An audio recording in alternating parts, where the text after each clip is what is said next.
আসসালামু আলাইকুম। সুপ্রিয় দর্শক মণ্ডলী, বাংলাদেশে যে অবৈধ সরকার ছিল, ইন্ডিয়ান এজেন্ট আওয়ামী লীগ অবৈধ সরকার, এই শুয়োরের বাচ্চারা, আওয়ামী লীগের শুয়োরের বাচ্চারা, আওয়ামী সন্ত্রাসীরা, খুনিরা 18 লাখ কোটি টাকা ঋণ রেখে গেছে।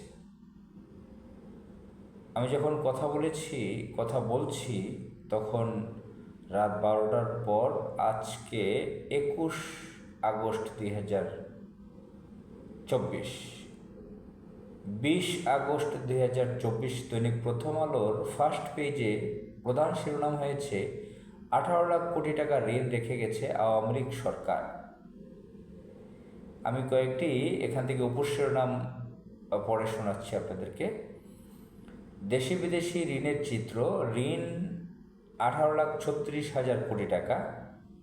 15 বছরে ঋণ বেড়ে 6.5 গুণ, 3 বাজেটের সমান ঋণের বোঝা।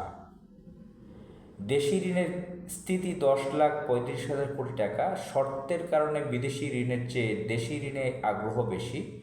বাজেট চাপ বাড়াচ্ছে দেশি ঋণ। বিদেশি ঋণের স্থিতি 6,790 কোটি ডলার। 15 বছরে বিদেশি ঋণের বোঝা 3 গুণ। বিদেশি ঋণের 1/3 চলে যায় সুদ আসল পরিশোধে। সাবেক সরকার গত 15 বছরে যে বিপুল পরিমাণ ঋণ নিয়েছে, তার আসল ও সুদ পরিশোধের চাপ এখন অন্তর্বর্তী সরকারের ঘাড়ে। আমি ডিটেলসে যাব না। অর্থনৈতিক এই রিপোর্টগুলো আপনারা বিভিন্ন পত্রপত্রিকায় দেখে থাকবেন।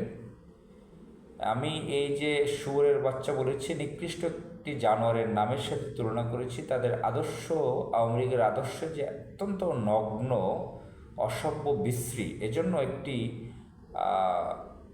নিকৃষ্ট জানোয়ারের সাথে তুলনা করেছি। এটা অনেকে গালি মনে করতে পারে। শুয়োরের বাচ্চাদের অর্থনীতি তো ডক্টর আকবর আলী খান লিখেছেন, এই নাম দিয়ে তিনি লিখেছেন, কলাম লিখেছেন, সেটা বইয়ের মধ্যে অন্তর্ভুক্ত রয়েছে। তো যাই হোক, এই হচ্ছে পরিস্থিতি। তারা এই যে ঋণ রেখে গেছে, লুটপাট করেছে, এগুলো বাংলাদেশের মানুষকে শোধ করতে হবে, আমাকে শোধ করতে হবে, আপনাকে করতে হবে, আপনার সন্তানদেরকে, শিশু বাচ্চাদের সকলের ঘাড়ে এই বোঝা চেপেছে। অথচ বাংলাদেশে অনেক আওয়ামী শুয়োরের বাচ্চাদের কিছু সমর্থক ছিল, তারা বলেছে উন্নয়ন করেছে।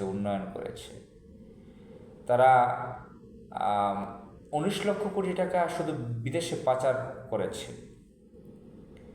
বিভিন্ন প্রকল্পর নাম দেখিয়ে তারা লুটপাট করেছে। রূপপুর পারমাণবিক কেন্দ্র থেকে কি পরিমাণ লুট করেছে আপনারা জানেন।